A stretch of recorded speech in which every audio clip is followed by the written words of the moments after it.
to this episode of Hypnotize Bernie's Exposition. Joining us tonight again is Allie. How are you doing? Hi, pretty good, thanks.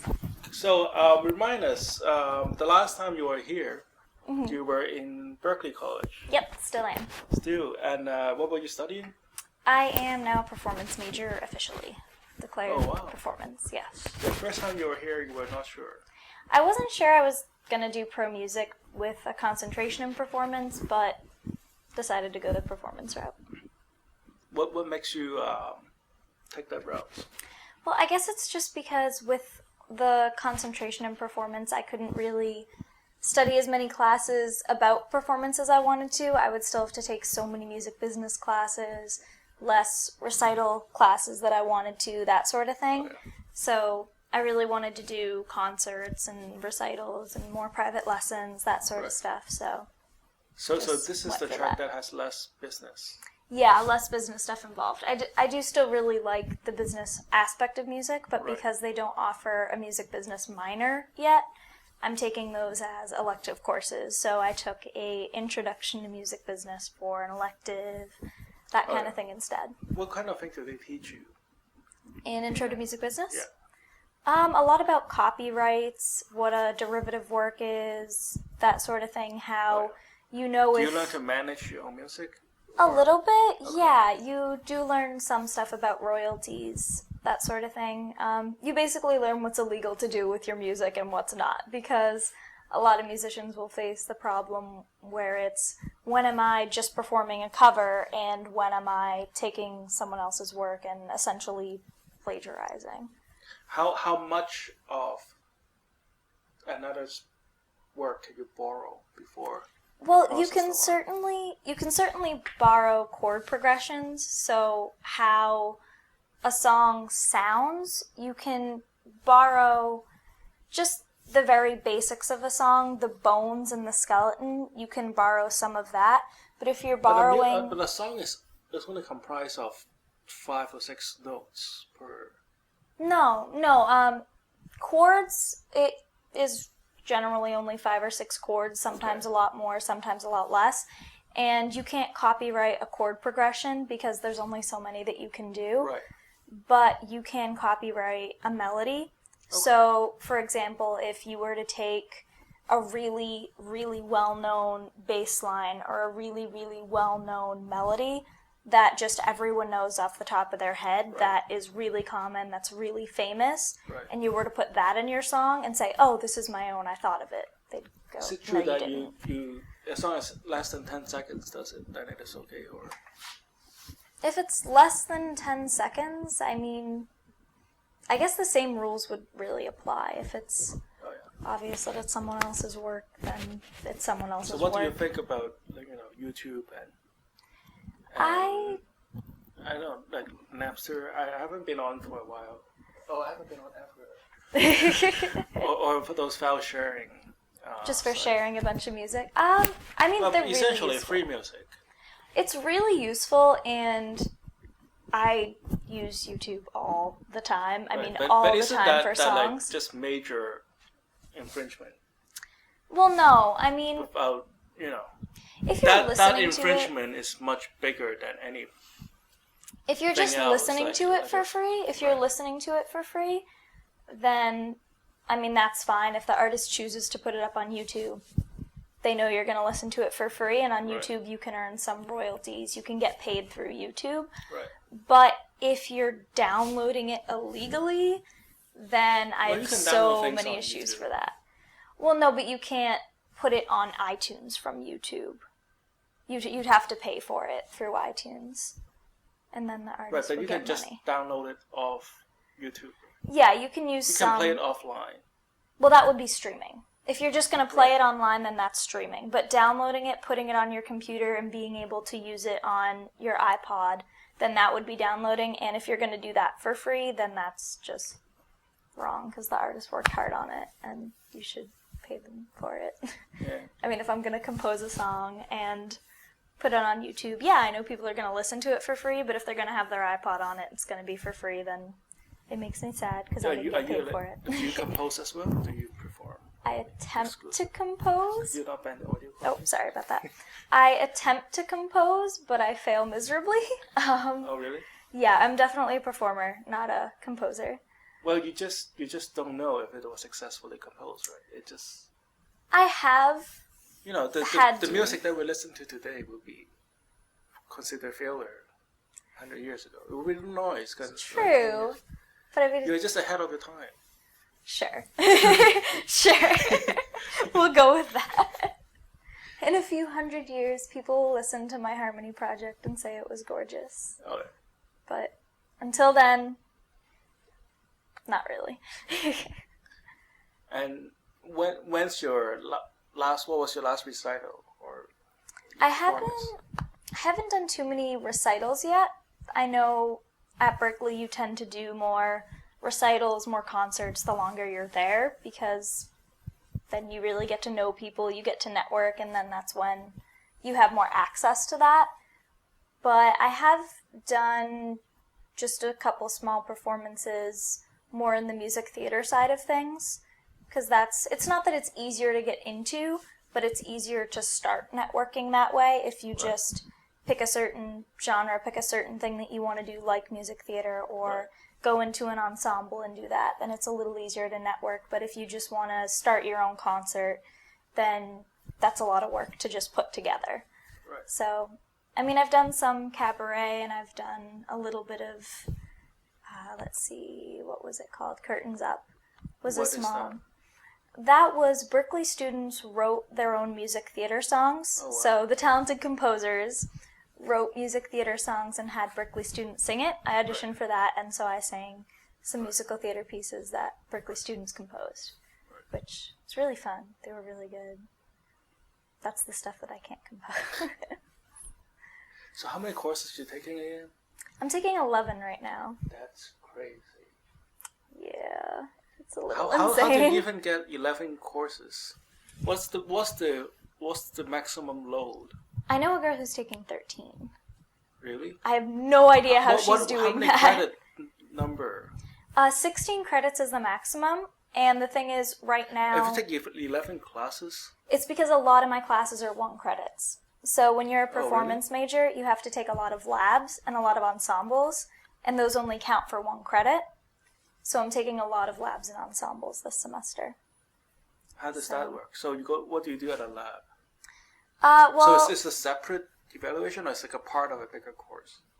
It's a course all on its own would be a lab. Wow. So one of the labs that I'm taking right now, for example, is, let's see, acting skills for the vocalist. So that's more of a music theater lab. It counts for 1 credit, and it meets for an hour a week. Right. And I just had it today, actually. It was the last class because finals are coming up.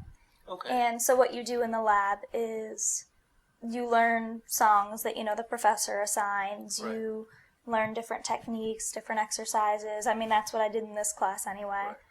And then another 1 credit course that I took was vocal wellness, which is just keeping your voice healthy. Right. That's actually required for performance majors. Thank goodness I really needed that course. Right. So things like that are 1 credit, and that's how I'm able to do 11 courses, which that sounds crazy. Next semester I'm taking 10. You can't even count them. No, you can't even do it. No. Yeah. Gotta have an extra in there. Yeah. But no, next semester I'm taking 10. So. Okay, at least you can count them. Yeah, at least it's all on both hands. Yeah, I don't have to. Yeah, exactly. That's a big improvement. Yeah. So you're in the middle of your finals right now. Yes. It's going pretty well. How many more exams do you have to do this week? 6. This week and next week I have 6. Tomorrow I have So each of the lab class there's an exam? Yeah. So each of the 11 classes you take as an exam? No. So for my financial management class, that is, I think that's a 2 credit course that I'm taking right now. That doesn't have a final exam. Okay. That one, she specifically told us from day 1, I do not do final exams. I give you a bunch of projects that are due every week, but I don't give you exams, which is really nice. I wouldn't want to take an exam in her class. Right. Then, for example, my ear training course, which is required for everyone that's just learning how to sight read, learning dictation and transcribing, all that fun stuff.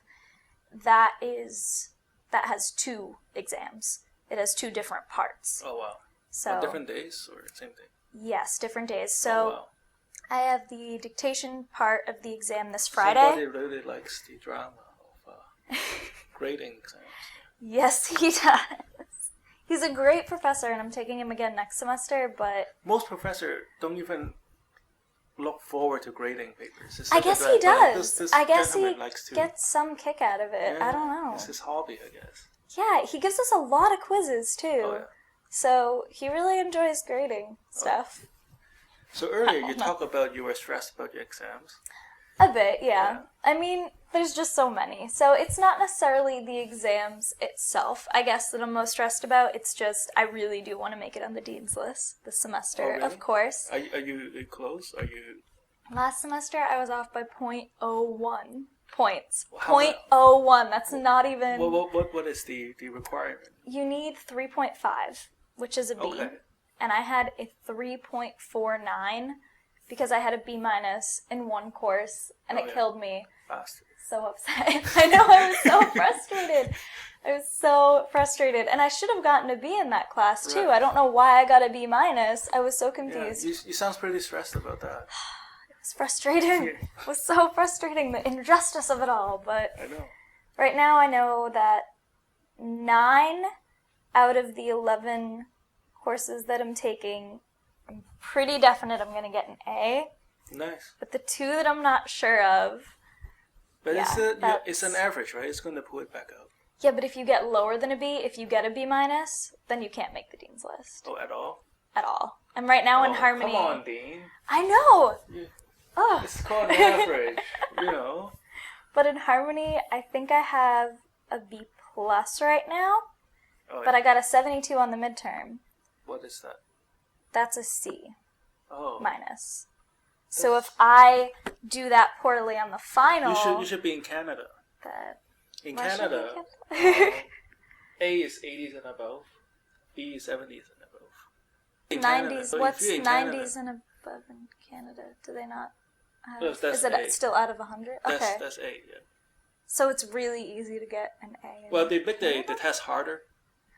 Oh, so but what if you get a 100 in Canada? Do you get then you are like special. Z+ or something? I don't. Well, in the old days, there's an A+. I don't think American school has A+. They do. If you have 97 and above, that's A+. And then if it's 94, but it doesn't show up on the GPA scale. Probably not. Yeah. So in back when I went to when I started college, if you got an A+, you got like a 4.2. Yeah. I think in that's the very still old days. possible. I think that's still possible because I know 4.0 is if you have an A-. Really? Or an A. So I I think think if it's still it's a possible to get full like a A- 4.4 or something like that, but Oh, that yeah. means you have a 100 in every single class or something. Which I'm not anticipating, but if so you're I don't that worry good, about you don't even it. need grades, right? Like you are like Mozart. Yeah, that's just Yeah. graduate, you're Yeah, done. you don't even, you're you don't done. even go Get to out. school, man. Like, you know, Yeah. if you're that good. There's some people I know that Yeah. are like that. I just... Right, school enough for these people, you know. If you're getting like 4.0, like, you know, don't even bother showing up. That's such a good theory. Just tell that to all my smart friends. Don't show up anymore. Yeah, You're fine. why, you know. You're fine. You're Don't taking even bother. up space, you know. Yeah, Yeah. just don't bother anymore. But so yeah, gonna cross my fingers for your training anyway. Right, yeah. So And we're gonna harmony. use hypnosis to help you All right. undo your stress. Why not? Undo the pain of having a 3.49 GPA. So right? close. Yeah, it must So have been pretty close. painful for you. Oh yeah. It was emotionally draining. My heart was ripped out. Yeah. So we try to use therapy to put it back together Okay. and make you whole again. All right. All right. So what we're about to do is hypnosis. Mm-hmm. You have experienced it before, Yes. and we both know it's kind of crazy. Yes. But we all know that it is very pleasant experience, Mhm. and you're back here because you find that a Yeah. pleasant experience, right? Yes. So we're just going to help you alleviate all the accumulated stress. All right. you know, the slight disappointments? Was it a B Major minus or was it a B? It was a B minus that I got, so I was really close to the B. Is it a male professor? Or Yeah, it was a male professor. Sorry. What's wrong with you, man? He was a great guy. I don't know. Why give the minus? You know. I guess he didn't. Does it make him better person? I guess he didn't like my final project. Oh yeah. Like I said, I'm not great at composing. Hey, the gentleman who come up with the idea, or the founder of FedEx, the company. Yeah. When he was in college, he submitted that as his final paper, and the professor gave him a C. Well, he proved them wrong. Yeah, I know. So, the final project, if chances is that if you got an A.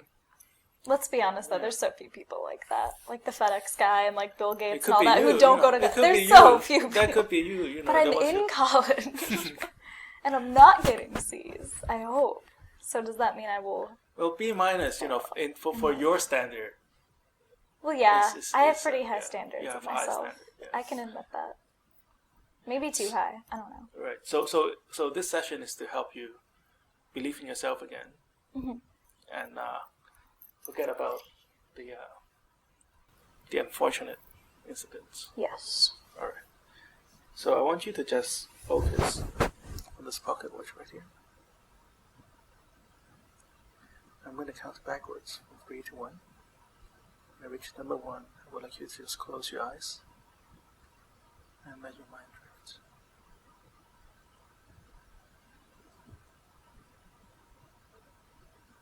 Three, 2, 1.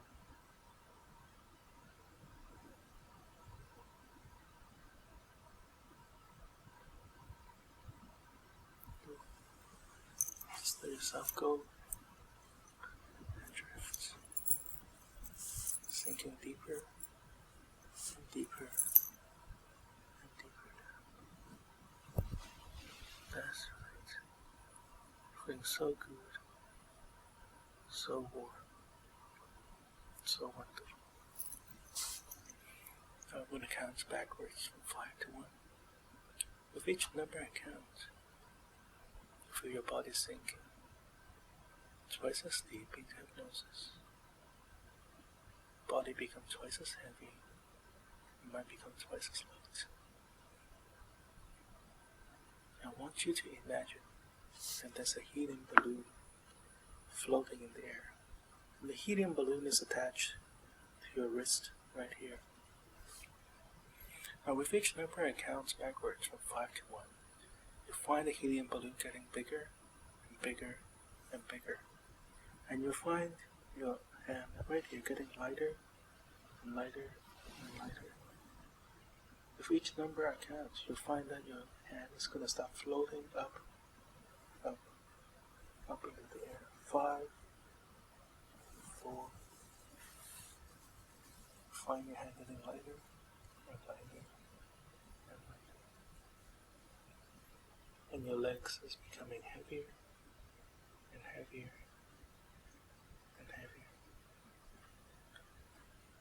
4, hands becoming lighter, your body becoming heavier. That's right. 3, lighter and lighter and lighter. And now feel this helium balloon just dragging your arm straight up into the air. Going up, up, and up.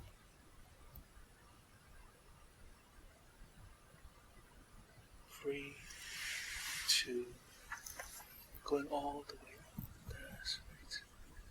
All the way up. Now feel this helium balloon getting larger and larger and larger. 2, 1. Now just feel this helium balloon pulling your arm all the way up. Now feel this helium balloon getting so big and so large. Just pulling your arm up, pulling your arm up. Now feel as if your arm is being locked into the brace now. And no matter how hard you try, you will not be able to lower your arms. On count to 3, I would like you to open your eyes. And you'll find that you feel awake, but you will find that you're unable to lower your arm, no matter how hard you try. 1, 2, 3, eyes open. How are you doing? Good. How's your arm doing? It's just comfortable like this. It is? Yeah. That's great. Try to lower your arm. Trying. It's just comfortable like this. It just wants to stay here. I want you to just on the spinning one here.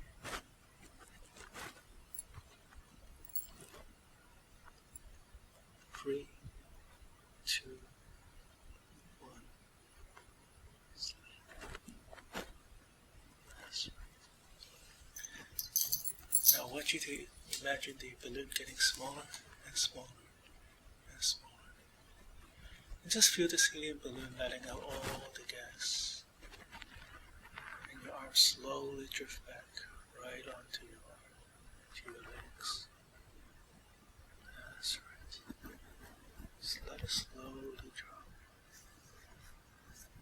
Slowly drop back. Now feel the cord of the helium balloon just got cut. That's right. Your arm is getting so heavy now. Loose, limp, heavy. Just like a ragdoll. Sinking all the way down. Deeper and deeper down. All the way down. All the way down. Good. Now, Allie, in a moment, I'm going to count from 1 to 3. When I reach number 3, you're able to open your eyes. You'll feel great. You will feel fully energized, and you are able to converse in a normal manner. When I ask you questions, you'll be able to answer clearly. You'll think logically and coherently. Whenever I say the word, go blank, and only if you hear my voice say the word, go blank, you'll find your mind go completely blank. You'll find that you're just staring straight ahead at me. You will not be able to think. You will not have any emotions. Your whole mind will just go blank for 3 seconds. And after the 3 seconds, you go back into your normal, intelligent, happy self. Continue the conversation as if nothing has happened. 1, 2, 3, eyes open. So you want to go to Vegas, huh? Yes, I'm thinking of doing that for my 21st birthday. Oh, really? How long have you been planning this trip? Not really long at all. That's why I'm still pretty much open to Vegas suggestions. and not Reno? Come on, you want to go to Reno, right? I don't know a lot about Go blank. Reno. I don't know a lot about Reno, but Oh, really? I know that with Vegas it's just Go blank. with Vegas it's just a super party city. So Oh, yeah.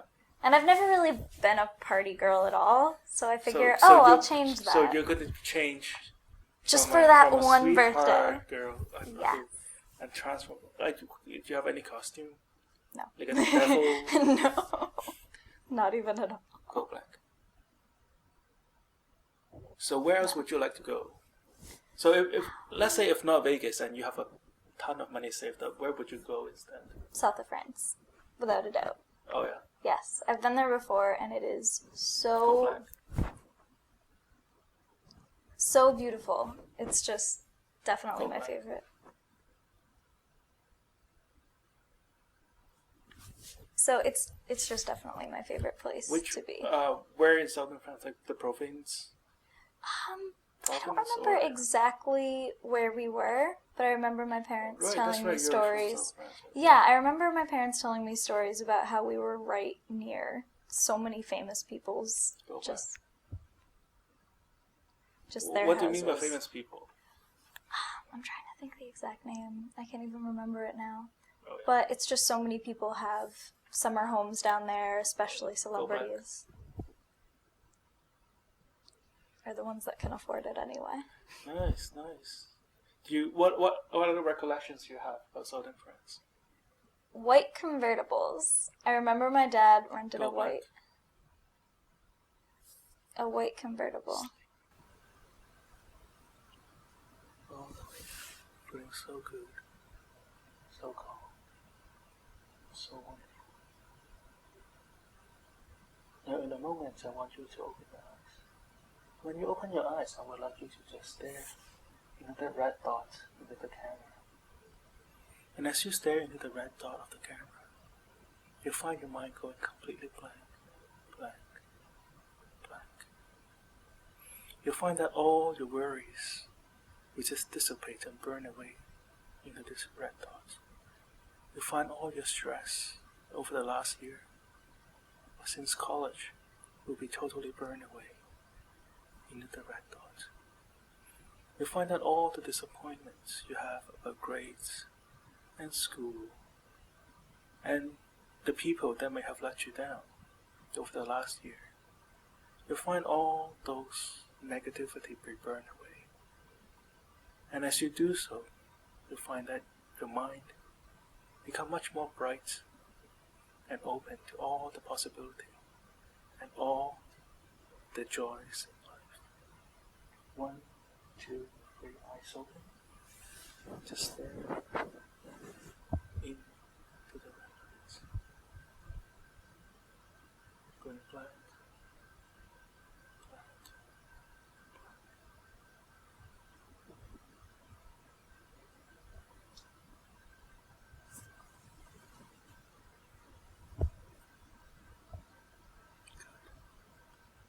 Feeling all the stress being dissipated away. And in turn, you're filled with all the joys and confidence and all that you've studied for and all that you prepared for in your exams, in your performance will come out as great as ever been before. I'm going to count from 1 to 5. When I reach number 5, you come back to this room. Very great. 1, 2, 3, 4, 5. Take a deep breath in. Thank you for coming. Thank you for having me. Yes, this is great. This is Hypnotist Bernie's Exposition. Join us next week, CCTV, Channel 9, Cambridge. Thanks for coming. All right, we're after the show here with Allie. How are you doing? Pretty good, thank you. Yeah, so how do you feel right now? I feel great. Oh, I feel like I just took a nap, kind of. Oh, yeah. Like really relaxed, refreshed. So tell me, so when you go under hypnosis today, do you feel any difference from the last time that you went under hypnosis? Not really. I mean, I don't know if I already said this. I guess it's easier to fall asleep the more you do it because the more just trusting you are in hypnosis itself that, okay, I'm just going to fall asleep and it's going to be fine and I'm going to relax. Right. So that's really the only difference that I could think of is that, it's a little easier to just fall asleep and let it all happen. Do you remember your arm drifting into the air? I remember it being way high in the air when I woke up. Did you remember it rising? A little bit. It's kind of a vague memory, almost as if it were a dream. Okay. Because even though it's not like I went into a super, super deep sleep, right, as if you were really asleep, it's kind of like it's still a dream. Okay. So, very vaguely. Oh, yeah. Yeah. Do you remember a balloon, or do you just not? Do you just Kinda, open your eyes and then you found? Yeah, I just know when I opened it, I just found it there, and I'm like, oh, this is comfortable. I guess I'll just keep it here. Why not? Okay. Yeah. And when we asked you to lower your arm, what was your reaction? Well, I know that it felt natural. At first it was, oh, I still want it here, but it just felt like it was sinking. There was nothing keeping it up anymore, so yeah, it just felt natural and pretty easy. Oh, yeah. To just go to that place, I guess. So what else do you remember from the session? What do you remember? What happened after you lower your arm? I remember vaguely talking about travel plans and how if I had unlimited funds, I would go to the south of France again and a white convertible. because my dad rented one when we were there. Do you remember anything unusual happened during that conversation? It just seems really spotty, as if I had it really, as if it were a really broken conversation. As if it's I remember Is it having logically it, but coherent but broken up, or logically incoherent? It's coherent but broken up, I guess. Yeah, I think that's the best way of describing it. Okay. Yeah. Do you remember anything else about the conversation? I remember you mentioning Reno, and that I should do Reno instead of Vegas. Right, Or and thinking about and also that was the first thing you remember when you come back to this room, Yes, right? yeah, that was. Okay, that was interesting. Yeah. This show was sponsored by the Reno Tourism Board. And you remember looking into the lens of the camera? Now I do. I didn't, but now that you mention it, yeah. Okay. I definitely did. So before I mention it, it really doesn't cross your mind.